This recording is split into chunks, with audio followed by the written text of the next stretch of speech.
거절의 복음 세 번째 시간입니다. 가룟 유다와 함께 일해야 한다라는 제목으로 하나님 말씀 증거하겠습니다. 거절의 복음을 살피고 있습니다. 예수 그리스도로 구원받고 또 이 땅 가운데 예수 그리스도를 증거하기 위해서 부름받은 우리들은 원수를 사랑하고 또 이웃을 내 몸과 같이 섬기는 그것으로 부름받은 사명이 있다는 것 우리가 모두 알고 있습니다. 그러나 그 사명을 이루기 이전에 우리의 의도를 알고 우리의 의도를 악용해서 우리의 삶을 넘어뜨리고 또 이용하려는 영적인 세력 또 사람 가운데서 그것이 나타난다. 분명히 알아야 된다. 말씀을 드렸습니다. 오늘 세 번째 시간인데 오늘은 내가 원하지 않는 사람과 어쩔 수 없이 계속 만나야 될 때 어떻게 해야 되는가 그것을 살피도록 하겠습니다. 내가 원하지 않는 사람 안 만나면 좋겠지만 사실 현실에서 이루어지는 대부분의 만남들은 어쩔 수 없이 계속 봐야 될 사람들 속에서 갈등이 일어나게 된다는 것입니다. 직장 때려치고 나오면 좋겠지만 내 인생 그냥 나오면 굶게 됩니다. 그러니까 내가 원치 않는 상사 원하지 않는 밑사람이 있더라도 함께 일할 수밖에 없다. 그런 구조적인 한계에 있다는 것입니다. 자녀가 방황합니다. 방황하면 그냥 무시하고 또 버리면 되는 겁니까? 내 자녀이기 때문에 끝까지 같이 가야 되는 우리의 그 운명이 있다는 것입니다. 부모를 어떻게 무시합니까? 아무리 화가 나고 그래도 내 부모이기 때문에 내가 챙겨야 되는 그런 한계들이 있다는 것입니다. 아내와 남편 그냥 이혼하고 헤어지면 되는 것입니까? 계속 가야 되는 부분이 분명히 있다는 것입니다. 오늘 성경은 분명히 나쁜 사람이고 또 분명히 부조리가 있는 상황에서도 함부로 자리를 이탈하지 않고 공존하면서 어떻게 하나님의 뜻을 이룰 수 있는가 그것을 보여주고 있습니다. 오늘 예수님의 그 기록인데 예수님이 누구와 함께 일하셨는가? 가룟 유다, 자신을 배반했던 가룟 유다와 함께 일하시면서도 자신의 사명을 모두 이루셨다. 이것을 기록하고 있습니다. 우리도 어떻게 이 가룟 유다와 같은 사람들과 공존하면서 하나님께서 우리의 삶의 뜻하신 삶의 목적들을 이룰 수 있는지 살피는 시간 갖도록 하겠습니다. 세 가지로 나눠서 살피겠습니다. 첫째로 유다와 공존하기, 둘째로 유다에게 대응하기, 셋째로 유다를 사용하기. 세 가지로 나눠서 살피겠습니다. 첫째로 살필 것은 유다와 공존하기입니다. 오늘 요한복음 12장은 예수님이 베다니에 계실 때 마리아라는 여자가 예수님의 몸에 향유를 부었던 내용입니다. 마태복음, 마가복음에도 다 나오는데 마태복음, 마가복음에는 머리에 부었다 나오고 요한복음에는 발에 부었다 나옵니다. 다른 것 아닌가? 그렇지 않습니다. 성경 공부하신 분들 다 알겠는데 유대인들은 식사를 할 때 비스듬히 누워서 식사를 했습니다. 유대 식사 이렇게 구글에 찾아보시면 나와요. 누워서 식사를 하고 있습니다. 그러니까 발에 부었다, 머리에 부었다 똑같은 말이에요. 머리에서부터 발끝까지 부었고 이 사람은 이 마리아는 자신의 겸손함을 표현하기 위해서 이 발에다가까지 붓고 발을 자신의 머리로 닦는 무슨 뜻이겠습니까? 나는 미천한 자입니다. 나는 하나님 앞에서 겸손하기를 원합니다. 그런 사랑의 고백이었다는 것입니다. 이런 진실된 고백이 나타나고 있는 중요한 순간에 이 완전히 분위기를 깨면서 나타나는 사람이 있었습니다. 가룟 유다가 갑자기 말합니다. 야, 이게 무슨 낭비야. 이거 한 300데나리온 하면은 한 데나리온이 하루 일당 정도 되니까 300일 정도 일했다 하면 하루 연봉이거든요. 한 3천만 원 된다고 칩시다. 이거 한번 3천만 원에 팔아가지고 가난한 자들한테는 주지. 이렇게 비꼬는 이야기를 한 것입니다. 4절 5절 한번 보십시오. 제자 중 하나로서 예수를 잡아줄 가룟 유다가 말하되 이 향유를 어찌하여 300데나리온에 팔아 가난한 자들에게 주지 아니하였느냐. 이렇게 말했다는 것입니다. 교회 다니는 사람들에게 이 본문은 너무 유명합니다. 근데 이 상황에 예수님이 어떤 상황에서 이 진실된 고백을 받으셨는지 이 상황을 제대로 이해하기 위해서는 질문을 하나 던지면 됩니다. 제가 여러분에게 질문하겠습니다. 예수님은 누구와 함께 일하고 계셨습니까? 이 아름다운 순간에 누구와 함께 계셨습니까? 이것이 본문에서 이야기하는 메시지라는 것입니다. 오늘 본문은 피할 수 없는 관계에 대한 이야기를 하고 있습니다. 이 거절의 복음 우리가 살피고 있지만 우리의 마음에 드는 탄식이 무엇입니까? 강도사님, 거절이 되어야 거절을 하죠.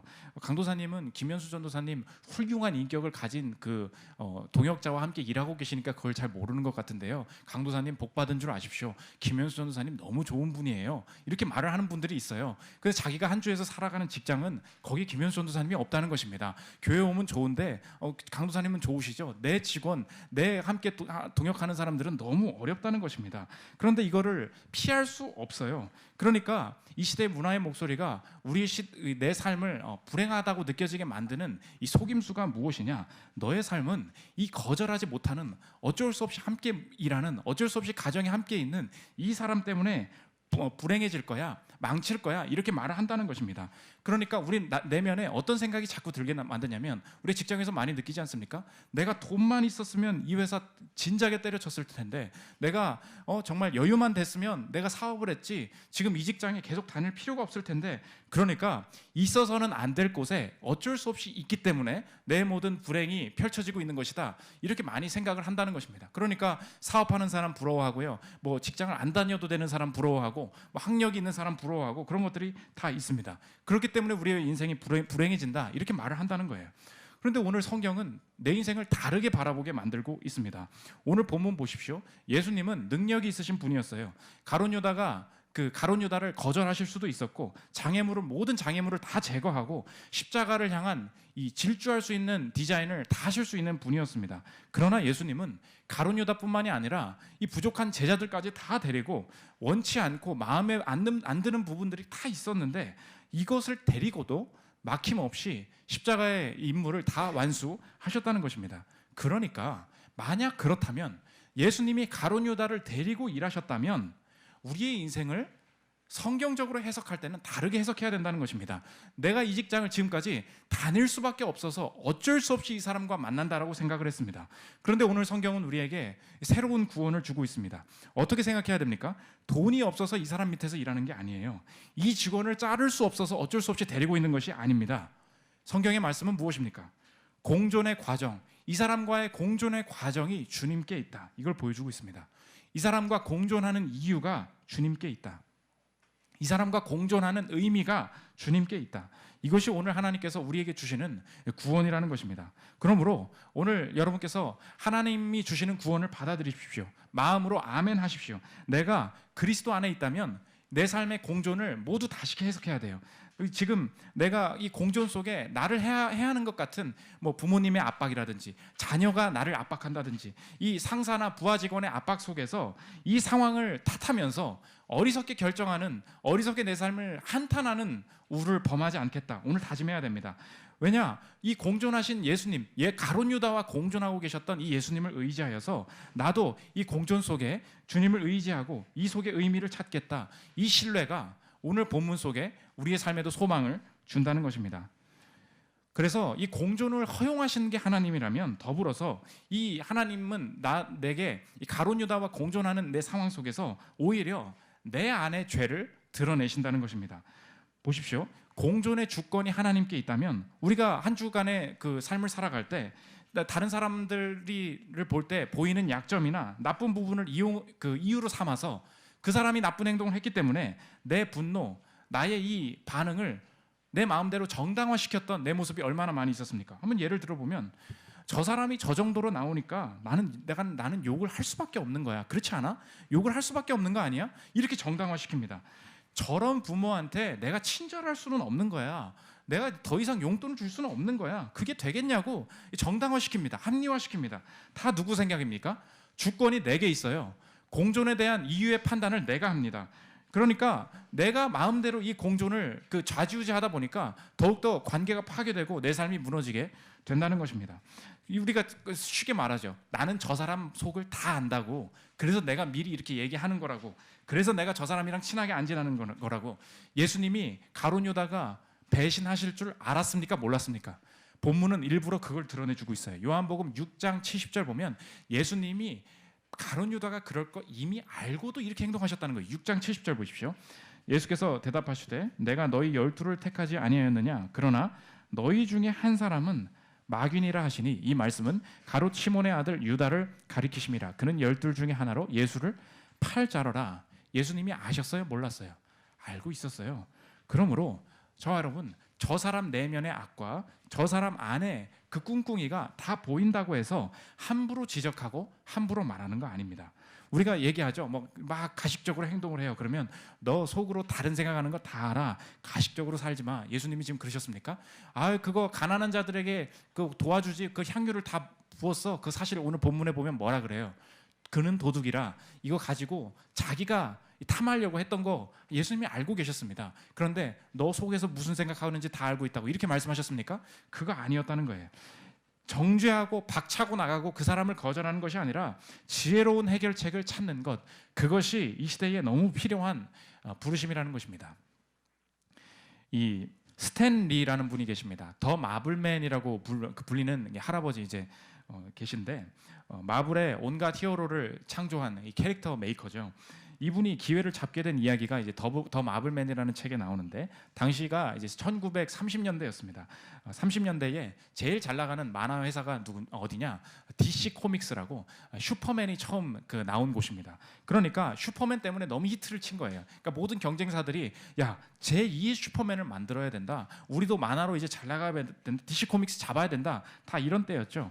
그런데 이 경쟁사였던 DC 코믹스의 경쟁사인 타임리라는 마블의 전신이 있습니다. 타임리에 스탠리가 있었어요. 근데 이 스탠리가 말단 직원이었지 않겠습니까? 이 사람이 어떻게 그 기회를 잡게 되었냐? 나쁜 짓 하던 공존하는 유다와 같은 그 선임들 때문에 자신의 일들이, 이분은 이제 믿는 분은 아니니까 자신의 성공의 길이 열렸다, 그런 얘기를 합니다. 그런 그 상황을 이야기한 그 기록인데 한번 들어보십시오. 두 사람이 이 사이먼과 커비였어요. 사이먼과 커비는 타임리 본사 근처에 있는 호텔방을 빌려 작업실로 사용하면서 점심시간이나 퇴근시간 이후에 따로 의뢰받은 작업을 처리했다. 그 당시 만화책 시장에서는 이런 식의 뒷거래가 만연했고 만화 작가들은 더 많은 작업비를 얻기 위해 소속 회사를 속여가며 거래를 진행했다. 결국 두 사람의 뒷거래가 발각되어 타임리에서 해고된 것은 그리 놀라운 일이 아니었다. 이 자신의 선임이 못된 짓을 하고 자기 돈 벌려고 점심시간 저녁시간 사용해서 다른 일 하는 그 구조적인 어려움 속에 그 스탠리가 있었다는 것입니다. 그런데 이 스탠리가 이 사람들의 부조리가 나중에 발각되면서 자신의 삶의 길이 열렸다 이야기를 했는데 자신의 평생 쓸 행운이 이거였다는 거예요. 나중에 이 사람의 자서전의 고백인데 들어보십시오. 이 사람 고백이에요. 진실은 이겁니다. 나는 두 사람이 왜 회사를 떠났는지 전혀 몰랐다는 거죠. 내가 아는 건 오로지 내가 갑자기 타임리의 만화책을 책임져야 한다는 사실입니다. 그는 평생 동안 쓸 행운을 그때 다 썼다라고 공공연하게 말하기도 했다. 이 사람 믿는 사람 아니니까 행운이다 이렇게 말하는 거예요. 그런데 이 스탠리가 어떻게 마블의 책임자로 이 자신의 재능을 가지고 두각을 나타낼 수 있었는가? 무엇 때문이라는 거예요. 구조적으로 내가 그냥 당신들이랑 일을 못하겠습니다. 뭐 어떻게 그렇게 부조리한 일을 하실 수 있습니까? 어떤 그런 부분을 가지고 일할 수 있겠죠. 그런데 가만히 있었어요. 그 부조리 안에 있었다고요. 그런데 어떻게 됩니까? 그 사람들이 부조리 때문에 나가게 되면서 온 그 만화책을 책임지게 되는 이런 일들이 일어난다는 것입니다. 이 세상 사람들도 이렇게 얘기를 합니다. 그런데 오늘 말씀의 뜻을 따라 살아가는 우리들에게도 동일한 일이 적용된다는 거예요. 악을 종용하라는 말이 아니에요. 부조리를 가만히 두고 보라는 말이 아닙니다. 우리의 내면에 주권이 누구에게 있느냐, 오늘 본문이 그걸 물어보고 있는 거예요.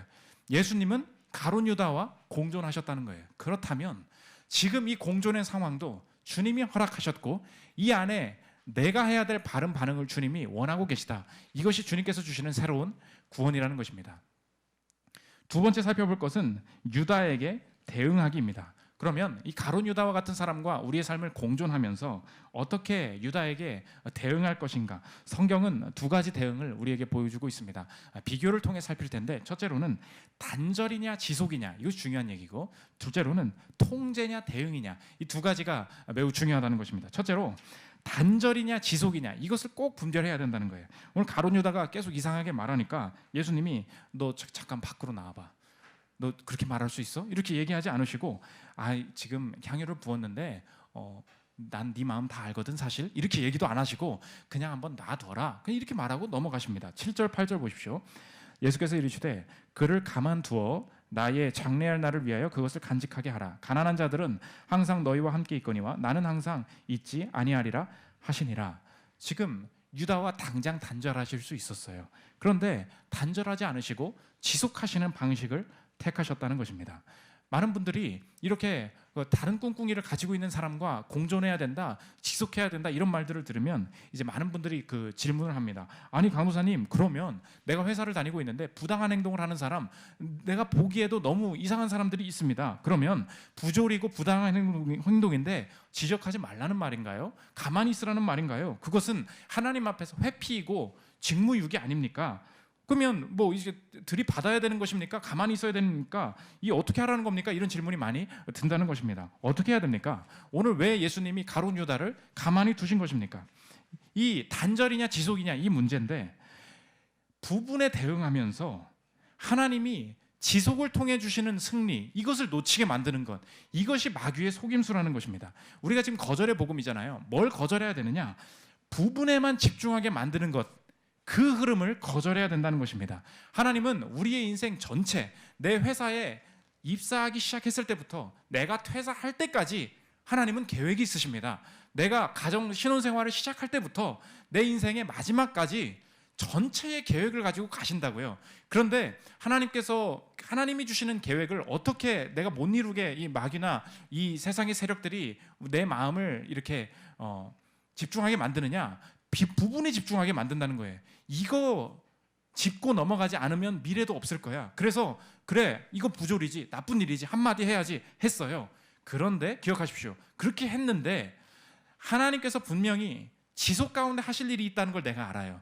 지금 퇴사할 게 아니라는 걸 내가 알아요. 내 부모랑 계속 이제 앞으로 안 볼 거 아니라는 거 알아요. 그런데 이제 이 일을 이대로 이렇게 처리하면 이제 이 관계는 완전히 끝이에요.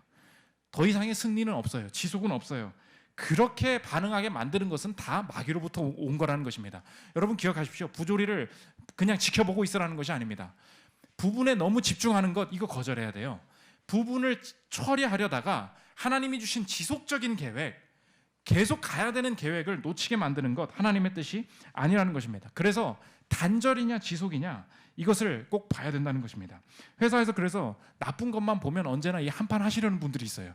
신입사원으로 내가 그리스도인으로 부름 받았다 이거죠. 이 제도 잘못됐다고. 팀장님 그거 알고 계시냐고. 팀장님들 이거 좀 깨어나셔야 된다고. 뭐 괜히 당차게 말씀하시는 분들이 있습니다. 여러분의 미래가 없을 것입니다. 회사에 지속되지 못할 거예요. 왜 그렇습니까? 윗사람이 꼰대라서 그런 것입니까? 그게 아니라는 거예요. 부분에만 집중하면 안 됩니다. 전체 속에서, 흐름 속에서 하실 일이 분명히 있다는 것입니다. 이 한 드라마에, 제가 좋아하는 유일한 넷플릭스 드라마 지정 생존자에 나오는 얘기인데, 대통령 가정의 얘기입니다. 아빠와 딸이, 이제 아빠가 이제 사무실에 가 있으니까 딸 보고 자라 그랬어요. 그런데 통화를 하는 내용이 나옵니다. 아빠 이제 딸이 전화가 왔어요. 아빠가 계속 얘기합니다. 너 자야 되는 거 아니야? 아빠 내 잠이 안 온다고. 자야 되는 거 아니야? 이상하다. 지금 듣고 있는 사람은 내 딸이 아닌 것 같은데. 계속해서 얘기합니다. 자라 그랬어요. 근데 안 잤다고요. 근데 이제 아빠가 계속해서 압박적인 말을 해요. 딸 아닌데? 지금 이 사람 내 딸 아닌 것 같은데? 계속 얘기를 해요. 그러자 이렇게 얘기하면 안 된다는 거예요. 부모, 이제 영부인이 이제 이렇게 얘기를 합니다. 영어로 나오는 건데 번역을 이렇게 했다고 들어보십시오. She can keep pulling this. 이렇게 얘기를 해요. 근데 번역이 뭐라고 나왔냐면 그냥 딱 잘라. 계속해서 밀당 못한다는 거예요. 이렇게 얘기하면 안 된다는 거예요. 잘라버려라고 얘기하는데, 그 다음에 그냥 자르지 않고 이 대통령이 아이의 대화 속에 출구를 열어줍니다. 뭐라 그러냐? 지금 자면 내가 내일 엑스트라 아워, 다시 나랑 놀 수 있는 추가적인 시간, 깨어 있을 수 있게 해주겠다. 그러면 나랑 함께 지금은 오늘 잠자리에 드는 게 어떻겠니? 이렇게 얘기를 하면서 그 꼬마애가 뭐라 그러냐? 딜 그래요. 딜 됐다는 거예요. 그거 좋다는 거예요. 그렇게 얘기가 훈훈하게 마무리가 됩니다. 그럼 보십시오. 지금 아이가 깨어 있는 거 잘못한 거예요? 안 한 거예요? 잘못한 거죠. 내일 뭐 깨어 있는 거 이거 말할 필요 없어요? 아무 필요 없어요. 그런데 이 아빠의 대화는 무엇이었습니까? 출구를 열어주는 거예요. 지속할 수 있는 관계의 망을 열어주는 것입니다. 지속성을 확보하면서 이 대화를 진행해 나갔다는 것입니다. 이겁니다. 우리가 단절이냐 지속이냐, 이것을 생각할 때 우리가 상사든 부모든 우리가 관계를 대하는 톤 앤 매너가 다 달라지게 되어 있다는 것입니다. 그래서 이 거절의 복음의 베이스가 되는 게리 토마스 분의 목사님의 책이 있다 그랬어요. When to walk away. 예수님은 이제 많은 부분 그냥 떠나가셨다. 예수님의 사역을 이렇게 설명합니다. 12제자들을 데리고 다니면서 이렇게 말씀하시지 않았다는 거예요. 들어보십시오. 웃깁니다. 예수님은 매일 24시간을 그 제자들의 죄를 다루시는 데에 사용하실 수 있었다. 베드로야, 너 그 화 좀 그만 내라. 도마야, 너 아직도 나 의심하고 있지? 이것 대신 그는 믿을 만한 사람들을 훈련시키고 무장시키는 데에 주력하셨다. 다른 사람의 죄에 집중하는 것은 당신이 독성 있는 것에 톡식 피플이라고 그랬죠. 집중한다는 것이다. 훈련에 집중한다는 것은 당신은 믿을 만한 사람들 안에 있는 좋은 것에 집중한다는 것이다. 그래서 여러분, 큰 싸움에서 지게 만드는 이 작은 싸움을 피해야 됩니다.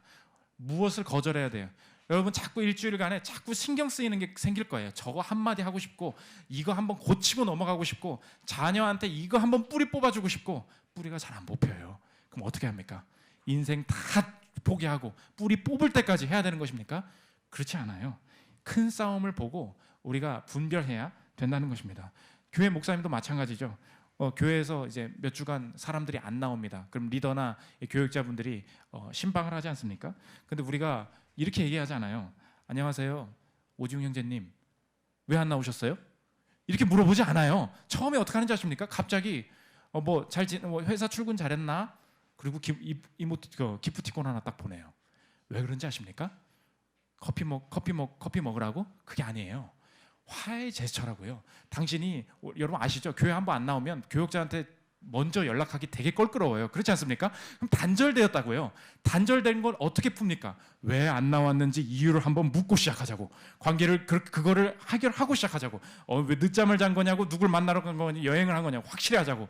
그렇게 합니까? 그렇지 않아요. 왜 다른 얘기를 하죠? 지속하기 위해서예요. 그게 힘이라는 것입니다. 지속성을 잃지 마십시오. 그것이 하나님의 대응하시는 방법이라는 것입니다. 두 번째, 통제냐 대응이냐, 이것이 중요하다는 것입니다. 예수님이 이 정도 하셨으면 가룟 유다가 회개를 해야 되잖아요. 가룟 유다는 계속해서 끝까지 자기 길을 갔습니다. 예수님이 유다가 왔을 때, 마지막으로 예수님을 체포하러 왔을 때 무조건 막으려고, 이제 더 이상은 안 되겠다, 이 옆에 있는 제자가 그 체포하러 온 사람 귀를 내리칠 정도로 칼로, 이제 저 사람이 통제가 안 되니까 통제를 해야 되겠다 이야기합니다. 근데 예수님이 통제하려고 하지 말아라, 다른 방법을 제안하십니다. 마태복음 26장 50절부터 한번 보십시오.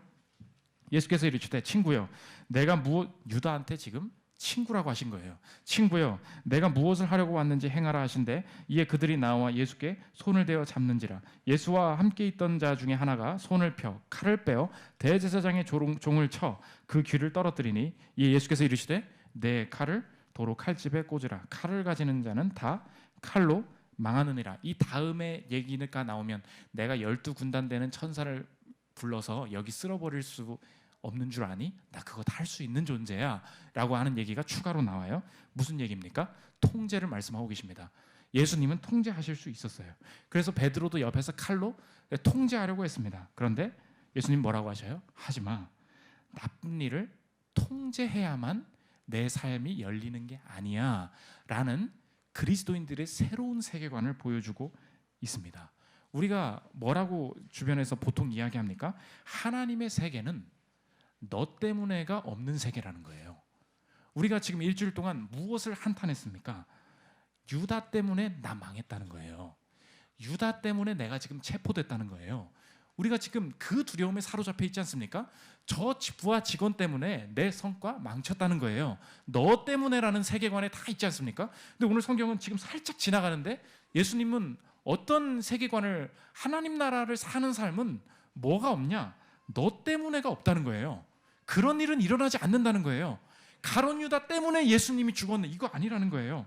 하나님은 너 때문에가 아니라 하나님의 뜻을 넘어서 통제하려고 하지 않아도 하나님 안에서 내가 바르게 반응할 때 하나님의 뜻이 놀랍게 펼쳐지게 된다, 그것을 보여주고 있습니다. 오늘 하나님께서 이 성경을 통해서 여러분에게 주시는 구원이 뭐예요? 그 사람 때문에 망하지 않아요. 여러분이 과도하게 그 사람을 통제하지 못하면 이제 쓸려 들어오겠구나, 내가 이제 속되면 먹히겠구나, 내가 이제 너무 어려운 포지션에 빠질 수 있겠구나, 누가 그렇게 말합니까? 하나님 나라는 그렇게 되는 게 아니라는 거예요. 그래서 하나님은 언제나 통제의 방향을 트시는데, 상대를 통제해라, 자녀를 통제해라, 남편을 통제해라, 이렇게 말씀하시지 않으시고 언제나 통제의 방향을 나를 다루신다는 거예요. 그래서 성령의 열매가 맺힐 때, 성령의 열매를 9가지로 펼칠 때 갈라디아서 5장에 뭐라고 말하냐? 통제의 방향이 나에게 있다. 그것을 이렇게 표현합니다. 5장 22절 23절 보십시오. 오직 성령의 열매는 사랑과 희락과 화평과 오래 참음과 자비와 양선과 충성과 온유와 절제니 이 같은 법을 금지할 법이 없느니라. 절제라고 말할 때 우리가 그냥 뭔가를 참는다 이야기합니다. 그런데 성령의 열매를 이제 영어로 보면 이 절제의 의미가 명확히 드러나요. 절제가 무엇입니까? 셀프 컨트롤이에요. 누굴 컨트롤하는 것입니까? 나를 컨트롤한다는 거예요. 상대를 통제한다, 상대를 컨트롤한다는 것은 하나님 나라에 없다는 것입니다. 내가 그렇게 지금 가만히 있으면 통제가 안 되는데요. 그래서 내가 통제를 한 건데요. 그게 하나님 나라의 방식이 아니라는 거예요. 가정이나 회사나 모든 변화와 하나님의 뜻이 어떻게 펼쳐지느냐, 하나님은 통제할 수 없는 힘을 내게 주시지도 않고 저걸 통제해보라고 말씀하시는 분이 아니라는 거예요. 하나님의 요구는 무엇입니까? 나를 통제하는 것입니다. 나를 하나님 앞에서 반응하는 것을 요구하시는 거예요. 그런데 나의 반응을 통해서 상대까지 하나님 앞에 굴복하게 되는, 하나님 앞에 사용되게 되는 놀라운 일이 벌어진다. 이것이 하나님 나라의 세계라는 것입니다. 절제가 뭐라고요? 나를 통제하는 거라고요. 남을 통제하려는 방향에서 내가 하나님 앞에 반응하려는 방향, 이것이 하나님이 내게 주신 길이라는 것입니다. 한 목사님이 교회를, 자기가 섬기던 교회를, 미국에 계신 목사님 얘기입니다. 떠나게 되면서 마지막으로 이 떠나는 말을 준비하고 계셨다, 이제 그런 얘기가 있습니다.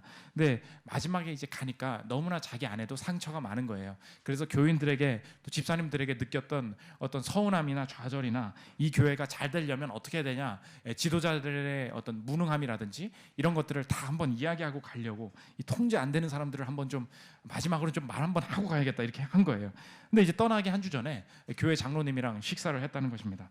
이제 목사님, 장로님한테, 장로님 그동안 감사했습니다. 제가 이제 다음에 사임 이야기 할 때 좀 이런 이야기 좀 하려고 한다 그랬더니, 장로님이 식사를 하다가 목사님 제가 한번 한 말씀 드리죠 하더니 장로님이 이렇게 대답을 하셨다는 것입니다. 들어보십시오.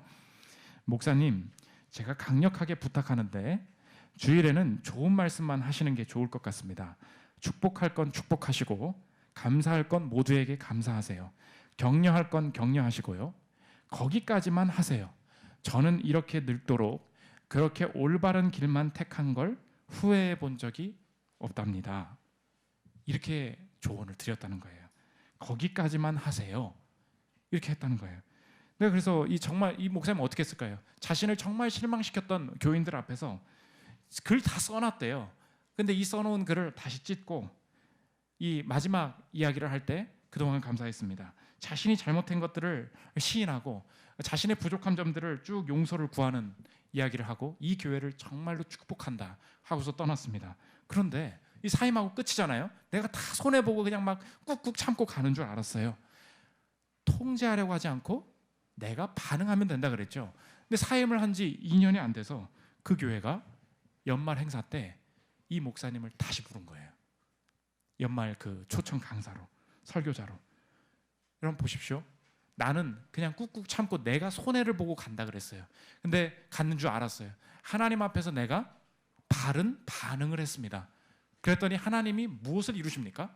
하나님의 뜻을, 그냥 변화될, 통제되지 않는 사람이 하나님의 뜻 가운데 쓰임받도록, 변화되도록 하나님이 일하시는 일들이 분명히 있다는 것입니다. 그래서 교회 상대의 나쁜 점을 통제하지 못해서 내 삶이 열리지 않고 있다. 부모 이거 도저히 이제 나이 들으시고 통제 안 된다. 이제 더 이상 통제가 안 된다. 통제가 안 돼요, 정말로. 근데 하나님의 오늘 말씀은 무엇입니까? 통제할 수 있는 능력을 구하라 말씀하시지 않으시고 셀프 컨트롤. 이게 성령의 열매라는 거예요. 내가 통제가 돼요, 어느 순간.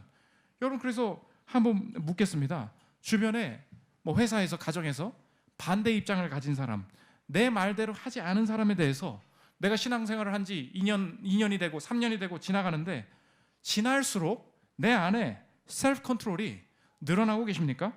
온유한 말, 존중과 사랑, 이 반대에 대한 입장들이 더 부드럽게 변화되고 계십니까? 실제로 제가 5년, 10년 전부터 많은 젊은이들이 지금 스트레스가 뭔지 알아요? 부모님들 때문에 많이 스트레스를 받는데요. 어머님, 아버님이 맨날 집에만 가면 정치 뉴스, 맨날 이것저것 틀어놓고 계속 여기서 식사를 같이 하기가 싫대요, 부모님들이랑. 왜냐? 20, 30대의 20대의 우상은 10대의 우상은 아이돌이고 20대의 우상은 그냥 연예인들이고 예능이고 그렇지 않습니까? 작년이 되면, 나이가 들면 하나님 앞에 가까워질 수 있을 것 같죠? 우상이 그냥 바뀔 뿐이에요. 내가 복음 안에 있는 게 아니에요. 그냥 정치가 다 우상이 된 것입니다. 그래서 맨날 유튜브 틀고 PC로 받고 맨날 뉴스 그거 보면서 밥 먹으면서도 그거 보고. 그러니까 자녀들이, 초등학생들이, 중학생들이, 대학생들이 아빠랑 엄마랑 얘기하기 싫다는 거예요. 그리고 지방에만 내려가면, 고향에만 내려가면 맨날 그 소리, 투표 몇 번 하라고, 뭐 하라고. 그래서 저는 그 양쪽을 다 들어요. 좌파도 듣고 우파도 듣고 온갖 땅이 다 있어요. 우리 교회 부모님들도. 여러분 한번 보십시오. 여러분이 어떤 억지로 통제를 해서 그 얘기를 할 수 있어요. 그리고 그 사람한테 그 지식을 주입해서 그 이야기가 옳다는 걸 내가 설득할 수 있어요. 그러나 여러분이 어떤 정당을 지지하시든지 간에 여러분이 하나님 앞에 하나님 편에 서 있지는 않습니다. 그 자녀마저도 하나님 반대편에 서게 만드는 거예요. 왜 그렇습니까? 어떤 정당도 복음에 정확하게 들어맞지 않거든요. 그러면 우리의 태도를 보고 하나님을 보는 거거든요. 근데 우리가 어떻습니까? 저 반대 뭐들은 막 하는 거예요. 막 욕설을 하는 거예요. 그럼 우리가 뭘 배웁니까? 와, 반대자들을 저렇게 대하는 거구나. 여러분 보세요. 그래서 그 정치와 상관없이 다른 사람들을 통제할 때 그걸 보고 배운 자녀들이 회사에 가서 선을 그어요. 그렇게 욕을 한다고. 무서운 거 아닙니까? 다른 가치도 있을 수 있다는 것을, 저 사람도 우리도 하나님 앞에서 죄인인 것을 내가 이런 얘기를 할 때 드러나고 있습니까? 그 성품이 드러납니까? 저 여러분이 교회를 다니면서 주변의 험한 말에 좀 더 온유하게 반응하는 어떤 그런 모습들이 늘어나고 있습니까? 업무에 실수를 했던 부하 직원에 대해서 오늘 실수를 했지만 내일 아침에 다시 대할 때 다시 기회를 주고 다시 친절하게 대하는 그 여유가, 하나님으로부터 오는 온유가 늘어나고 계십니까? 통제냐 반응이냐, 중요한 부르심을 성경이 보여주고 있다는 것입니다. 마지막 세 번째, 유다를 사용하기입니다. 결국 하나님께서 이 유다를 공존하게 계속 두신 이유가 무엇인가? 우리가 알다시피 유다의 움직임조차도 사실 하나님 안에 있었습니다. 예수님께서 넘겨질 수 있도록 체포되게 만드신 것은 하나님의 계획 아래에 있었다. 그것이 십자가 사건이죠. 이 하나님은 유다가 기회를 찾고 있는 동안에 하나님은 유다를 통해서 여전히 다른 기회를 찾고 계셨음을 보여주고 있습니다. 마태복음 26장 14절부터 한번 보십시오. 가룟 유다가 이제 체포하러 파는 장면입니다. 그때 12 중에 하나인 가룟 유다라 하는 자가 대제사장들에게 가서 말하되 내가 예수를 너희에게 넘겨주리니 얼마나 주려느냐 하니 그들이 은 30을 달아주거늘 그가 그때부터 예수를 넘겨줄 기회를 찾더라. 유다가 끝까지 찾았던 기회는 무엇입니까? 예수를 넘겨줄 기회, 예수와 단절할 기회. 유다는 예수님과 공존하면서 자신의 기회만을 찾고 있을 때 하나님은 이 유다를 허용하시면서 예수님의 기회, 우리에게 주실 기회, 또 다른 기회를 찾고 계셨다는 것입니다. 지금 오늘 본문은 유다가 예수님을 거부했던 사건을 통해서 더 큰 것을 보여주고 싶은 거예요. 우리는 지금까지 이 본문을 읽으면서 내가 지금 이 땅에서 공존하기 어려운 사람들과 어떻게 잘 지낼 수 있을까? 이 자기개발적인 메시지를 한번 들어보자. 이렇게 이 성경이 그런 이야기인 줄 알았어요. 아닙니다. 성경은 더 큰 것을 이야기하고 있습니다. 성경은 유다가 하나님을 거부했던 사건을 통해서 주님은 내가 하나님을 거부한 사건을 해결할 수 있는 기회를 찾고 계셨다는 거예요. 지금 이 본문은 더 큰 공존을 이야기하고 있습니다. 내가 한 주간 이 못된 사람과 공존하고 있었던 게 아니에요. 성경이 말하는 것은 무엇입니까? 나는 지금 내 인생은 하나님과 공존하고 있었고 내 인생이 바로 하나님을 거부한 유다와 같은 존재였다는 것입니다. 그러나 하나님은 이 유다와 공존하시면서, 예수님은 주님과 유다와 공존하시면서 나와 단절되지 않으시기 위하여 유다와의 공존 속에 나를 위한 새로운 기회를 준비하고 계셨다는 거예요. 내가 하나님과 단절되지 않도록, 내가 하나님과 단절됐을 때 경험하는 것이 죽음인데 그 죽음 넘어가도록, 다 지속되도록 그 유다마저도 사용하셔서 새로운 기회를 우리에게 이미 주신 분이 예수님이시라는 것입니다. 그것이 유다와의 공존의 이유라는 거예요. 유다와의 공존의 이유가 4개 있었다는 것입니다. 그러므로 이 두 가지를 깨닫게 됩니다. 첫 번째, 먼저 물어야 될 게 무엇이냐? 하나님 앞에서 유다는 누구입니까? 그게 나라는 거예요. 유다가 누구냐? 오늘 성경은 갑자기 화살을 나에게 돌리고 있습니다. 자, 봐봐. 한번 우리도 배워보자. 예수님이 유다와 같이 계셨지, 우리도 유다와 계시면서 이렇게 살아보자. 그 얘기가 아니에요. 이 유다는 누구냐는 거예요. 우리가 평생에 하나님과 공존하고 있다는 것을 알면서도 내가 먼저 단절하고 내가 하나님의 뜻은 전혀 아랑곳 없이 다른 사람들을 통제하면서 내 뜻을 이루어가려는 것, 그것이 내 인생 아닙니까? 그것이 지속되면 우리가 영원히 단절되는 것이 누려야 될 게 뭐예요? 그게 죽음 아닙니까? 영벌 아닙니까? 그 유다를 막으시기 위해 유다를 사용하셔서, 유다는 결국 주님께 돌아오지 않았어요. 그런데 이 사건 때문에 주님은 나를 부르고 계시다는 것입니다. 내가 단절하려고 하고 있었구나, 그걸 보여주고 계시다는 거예요. 여러분, 오늘 주님 앞에 돌아오기를 주님이 부르고 계십니다. 유다는 버림받았고 베드로는 다시 돌아와서 살았어요. 주님이 버리신 게 아니에요. 여러분 마찬가지입니다. 누가 단절하는 거예요? 하나님이 여러분 앞에서 단절시키신 것입니까? 하나님은 이미 지속의 은혜를 주셨어요.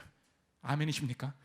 내 은혜가, 나를 향한 은혜가 여전히 지속되고 있다는 것을 여러분이 확신한다면 내가 단절하고 있었구나, 주님 다시 나를 받아주십시오, 반응하기를 원합니다. 이 고백을 우리가 해야 된다는 것입니다. 두 번째, 내 앞에 유다는 누구인가? 유다는 누구인가? 나고. 그러면 내 앞에 유다는 누구인가? 하나님이 통제하시는 도구라는 거예요. 이 유다의 불법을 허용하시고, 그러나 바르게 사용하셔서 내게 주실 기회로 주님이 이 사건을 허용하시고 자신이 그 체포됨을 감당하시고 그렇게까지 하시면서 내 인생을 지키기를 원하셨던 분이 내 주님이시라면, 나도 하나님 앞에서 반응하여 내 앞에 있는 여러 사람들의 여러 모양의 가룟 유다 앞에서 내가 하나님 앞에 반응할 때 유다도 사용되고 나도 사용되는 거지만, 불의의 병기로 사용되는 존재가 있고 의의 병기로 사용되는 존재가 있는데, 모두 주님 앞에 사용되는 그 통제 안에 있을 때 나는 하나님 앞에 반응함으로 통제할 수 없는 상황 속에서도 이 상황을 사용하셔서 하나님의 뜻을 이루실, 그것을 신뢰하며 내 인생을 하나님 앞에 드리리라. 이 참된 반응이, 우리의 삶의 반응에 대한 사모함이 생겨난다는 것입니다. 이 과정 속에서 저와 여러분 한 주간의 여정 속에 공존하는 유다와 공존하는 상황들 속에서도 분명한 승리 주시를 하나님을 신뢰하고 전진하시는, 부분에 대한 집착을 거절하고 전체를 향해서 나아가는 저 여러분 되시기를 기도합니다. 우리 믿음과 삶 찬양하고 기도하는 시간 갖도록 하겠습니다.